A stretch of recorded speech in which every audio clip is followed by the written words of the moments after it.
जय हिंद दोस्तों। दोस्तों, आज की इस वीडियो में हम स्टडी करने वाले हैं कि अगर किसी इलेक्ट्रिक डाइपोल को हम किसी यूनिफॉर्म इलेक्ट्रिक फील्ड में रखें तो हमारा जो सिस्टम है उसकी जो पोटेंशियल एनर्जी क्या होती है। तो दोस्तों, सबसे पहले तो ये बताइए कि हमारी जो पोटेंशियल एनर्जी है वो क्या होती है। तो इसके लिए हमने अपनी प्रीवियस क्लासेज में स्टडी किया है कि इनफाइनाइट से किसी भी पॉइंट चार्ज को अगर हम इलेक्ट्रिक फील्ड में किसी पॉइंट तक लेकर आते हैं, किसी पॉइंट ए मान लीजिए ए तक लेकर आते हैं, तो हमारे द्वारा जो वर्क डन किया जा रहा है ना। और इसी वर्क डन के कारण हमारे सिस्टम में एक एनर्जी स्टोर होती है जिसे हम क्या बोलते हैं, पोटेंशियल एनर्जी बोलते हैं। यानी कि हमारी जो पोटेंशियल एनर्जी है वो किसके बराबर है, हमारे द्वारा जो किया जाने वाला वर्क है उसके बराबर होती है। अब दोस्तों, इस केस के अंदर हम इस इलेक्ट्रिक डाइपोल को इनफाइनाइट से तो यहाँ लेकर नहीं आ रहे हैं, तो हमारे द्वारा वर्कडन कहाँ होगा। तो यहाँ हम देखते हैं कि अगर इस इलेक्ट्रिक डाइपोल को हम इस इलेक्ट्रिक फील्ड में रोटेट करवाएं तो हमारे द्वारा इसको रोटेट करवाने में जो वर्कडन हो रहा है वही वर्कडन इस इलेक्ट्रिक डाइपोल की पोटेंशियल एनर्जी के बराबर होगा, यानी कि U = W के बराबर होगा। और हमने अपनी प्रीवियस क्लासेज में स्टडी किया है कि अगर किसी इलेक्ट्रिक डाइपोल को हम किसी एक्सटर्नल इलेक्ट्रिक फील्ड में रोटेट करवाएं तो हमारे द्वारा जो वर्कडन है वो किसके बराबर होता है, PE, साथ में आएगा अपना cos theta initial plus cos theta final.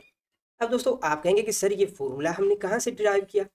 तो दोस्तों, इसके लिए हमने एक अलग से एक पूरी डिटेल वीडियो बना रखी है जिसका लिंक आपको इस वीडियो के डिस्क्रिप्शन में मिल जाएगा। उस वीडियो को आप जरूर देखिएगा क्योंकि वहाँ हमने डिटेल में स्टडी किया है कि हमारा जो इलेक्ट्रिक डाइपोल है वो क्या होता है, उसकी डायरेक्शन क्या होती है, हमारा जो थीटा इनिशियल क्या है, थीटा फाइनल क्या है, किस कंडीशन में हमारा जो वर्कडन है वो मैक्सिमम होगा, किस कंडीशन में हमारा वर्कडन है वो मिनिमम होगा। तो दोस्तों, थोड़ा सा मैं अपनी प्रीवियस क्लासेज का यहाँ आपको रिवाइज करा देता हूँ ताकि आप इस कंसेप्ट को थोड़ा अच्छे से समझ पाए। देखिए, हमारा जो वर्कडन है वो किसके बराबर होता है, आप कहेंगे जो अप्लाइड फोर्स इनटू डिस्प्लेसमेंट के बराबर होता है। अब यहाँ डिस्प्लेसमेंट और फोर्स है ये क्या होगा। तो देखिए, जब एक्सटर्नल इलेक्ट्रिक फील्ड लगेगा इस इलेक्ट्रिक फील्ड के कारण हमारा जो प्लस क्यू चार्ज और माइनस क्यू चार्ज है इस पर एक फोर्स अप्लाई होगा। तो दोस्तों, हमारा जो प्लस क्यू चार्ज है उस पर फोर्स लगेगा इलेक्ट्रिक फील्ड की डायरेक्शन में, और हमारा जो माइनस क्यू चार्ज है उस पर फोर्स लगेगा इस डायरेक्शन में, यानी कि जो इलेक्ट्रिक फील्ड के अपोजिट डायरेक्शन में। अब दोस्तों, आपके मन में क्वेश्चन आ सकता है कि सर ये फोर्स की जो डायरेक्शन है वो हम किस तरह से ले रहे हैं। तो इसके लिए आपको प्रीवियस क्लासेस लगानी चाहिए, उसमें हमने डिटेल से इसके बारे में स्टडी कर रखा है। अब देखिए, इस फोर्स के कारण यहाँ पर एक टॉर्क लगेगा, बल आघूर्ण लगेगा, जिसके कारण हमारा जो ये इलेक्ट्रिक डाइपोल है ये घूमने लगेगा, और इस फोर्स के कारण हमारा जो इलेक्ट्रिक डाइपोल है वो एक नई पोजीशन में आ जाएगा, है ना। तो यहाँ पर हमारा जो डिस्प्लेसमेंट है वो किस फॉर्म में है, आप कहेंगे यहाँ जो डिस्प्लेसमेंट है वो अपना एंगुलर डिस्प्लेसमेंट है, यानी कि डी थीटा है। तो वहाँ हमने देखा था कि हमारा जो ds और डी थीटा में क्या रिलेशन है। तो जरा बताइए, देखिए हमारा जो इलेक्ट्रिक डाइपोल है उसकी ये वाली जो टोटल लेंथ है, यानी कि दोनों चार्ज के बीच की जो लंबाई है ये किसके बराबर है, आप कहेंगे 2a के बराबर है। तो इस रोटेशन एक्सिस से ये वाली जो दूरी है ये किसके बराबर होगी, आप कहेंगे a के बराबर होगी, है ना। और जो एंगुलर डिस्प्लेसमेंट है वो अपना है डी थीटा, और ये वाली जो लेंथ है ये है अपनी ds। तो यहाँ से ds की वैल्यू किसके बराबर होगी, आप कहेंगे a डी थीटा के बराबर होगी। और जब ए डी थीटा को आप यहाँ रखेंगे तो अपने पास में क्या आ जाएगा, एफ ए डी थीटा। और एफ ए है ये किसके बराबर होगा, ये अपना टॉर्क के बराबर होगा, यानी कि टॉर्क डी थीटा के बराबर होगा। अब आपने अगर चैप्टर फर्स्ट के अंदर पढ़ रखा है कि किसी इलेक्ट्रिक डाइपोल को अगर हम किसी एक्सटर्नल इलेक्ट्रिक फील्ड में रखें तो उस पर जो लगने वाला जो टॉर्क यानी कि जो बल आघूर्ण है उसकी वैल्यू किसके बराबर है, तो आप आसानी से बता सकते हो कि हमारा जो वर्कडन है वो किसके बराबर होगा, ये बराबर होगा पी ई साइन थीटा, और साथ में आएगा अपना डी थीटा। अब दोस्तों, यहाँ हम किसी स्मॉल एंगुलर डिस्प्लेसमेंट के लिए वर्क डन देख रहे हैं, इसलिए हम यहाँ डी डब्ल्यू लगा देते हैं, है ना। परंतु क्वेश्चन में आपसे पूछा जा सकता है कि अगर स्टार्टिंग उसका एंगल 90 डिग्री है, यानी कि थीटा इनिशियल है वो 90 डिग्री है, और फाइनल उसका जो एंगल है वो मान लीजिए कोई थीटा एंगल है, तो उस कंडीशन में हमारा जो टोटल वर्क डन है उसकी वैल्यू किसके बराबर होगी। तो यहाँ हम क्या करेंगे, बोथ साइड इंटीग्रेट कर देंगे। तो कीजिए इंटीग्रेट, हमारा वर्क डन है वो वेरी करेगा 0 से W तक, पीई हमारा कांस्टेंट है इसको हम बाहर रख लेते हैं, और हमारा जो थीटा है वो वेरी करेगा 90 डिग्री से थीटा तक, यानी कि पाई/2 से थीटा तक, और यहाँ इंटीग्रेट करेंगे साइन थीटा डी थीटा। ठीक है, कोई दिक्कत नहीं है। अब जब आप यहाँ इंटीग्रेट करेंगे तो लेफ्ट साइड में अपना क्या आएगा, W। और दोस्तों, जब साइन थीटा का हम इंटीग्रेट करेंगे तो हमारे पास वैल्यू आती है माइनस कोस थीटा, तो माइनस को हम बाहर रख देते हैं, और यहाँ अपनी लिमिट वेरी कर रही है 90 डिग्री से थीटा तक, है ना।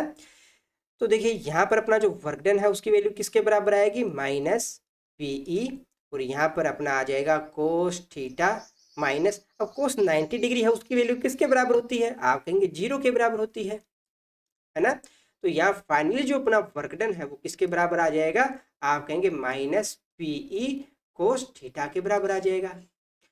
और अभी हमने देखा कि हमारे जो सिस्टम है उस पर जो टोटल वर्क डन किया जा रहा है ये हमारे उस सिस्टम की पोटेंशियल एनर्जी के फॉर्म में स्टोर हो जाएगा, यानी कि हमारे सिस्टम की जो पोटेंशियल एनर्जी वो किसके बराबर आएगी, माइनस पीई कोस थीटा। अब दोस्तों यहाँ हमारे मन में 2-3 क्वेश्चन आ सकते हैं। पहला क्वेश्चन तो आपके मन में यही आएगा कि सर आप जो लिमिट है वो 90 डिग्री से थीटा तक क्यों ले रहे हो, है ना। तो ये हम थोड़ा समझ लेते हैं। देखिए इनिशियल कंडीशन में हमारा जो एंगल है वो कितना बन रहा है, तो आप कहेंगे भाई हमारा जो इलेक्ट्रिक डायपोल है उसकी डायरेक्शन है इस तरफ। अब आप कहेंगे भाई इस तरफ क्यों है, क्योंकि इलेक्ट्रिक डायपोल की डायरेक्शन हमेशा होती है माइनस क्यू से प्लस क्यू की तरफ। तो यहाँ पर अपना ये हो गया माइनस क्यू और ये हो गया प्लस क्यू, तो इसकी डायरेक्शन हम लेंगे माइनस टू प्लस क्यू। तो अपना इलेक्ट्रिक डायपोल की डायरेक्शन हो गई ऊपर की तरफ, और हमारा जो इलेक्ट्रिक फील्ड है ये लग रहा है इस तरफ। तो अब इन दोनों के बीच में एंगल कितना बन रहा है, आप कहेंगे 90 डिग्री बन रहा है। तो इनिशियल कंडीशन में हमारा जो एंगल कितना बन रहा है, 90 डिग्री का। अब यहाँ पर जो एक्सटर्नल इलेक्ट्रिक फील्ड लग रहा है उसकी वजह से कुछ फोर्स लगेगा। तो मान लेते हैं इस एक्सटर्नल फोर्स की वजह से हमारा जो इलेक्ट्रिक डायपोल है वो रोटेट करके एक नया एंगल बनाता है। यहाँ पर ये एक नया एंगल बना रहा है, और ये एंगल कितना है, मान लेते हैं थीटा है। तो इस रोटेशन के अंदर हमारे द्वारा जो वर्क डन है वो किसके बराबर होगा, ये बराबर होगा अपना पीई साइन डी थीटा के बराबर होगा, है ना। और यहाँ पर जब लिमिट करोगे तो अपनी पोटेंशियल एनर्जी की वैल्यू आ जाएगी। अब दोस्तों दूसरा क्वेश्चन आपके मन में ये आ सकता है कि सर जो इलेक्ट्रिक डायपोल है उसको हमने जो स्टार्टिंग उसकी जो पोजीशन ली है वो 90 डिग्री की ही क्यों ली, हमने जो इलेक्ट्रिक डायपोल है उसको कुछ ऐसा क्यों नहीं रख दिया इस तरह से, और उस कंडीशन के अंदर इलेक्ट्रिक पोटेंशियल क्यों नहीं फाइंड किया। तो दोस्तों इसे भी हम समझ लेते हैं। देखिए दोस्तों किसी भी इलेक्ट्रिक डायपोल को हम किसी एक्सटर्नल इलेक्ट्रिक फील्ड में इन 3 तरीकों से रख सकते हैं।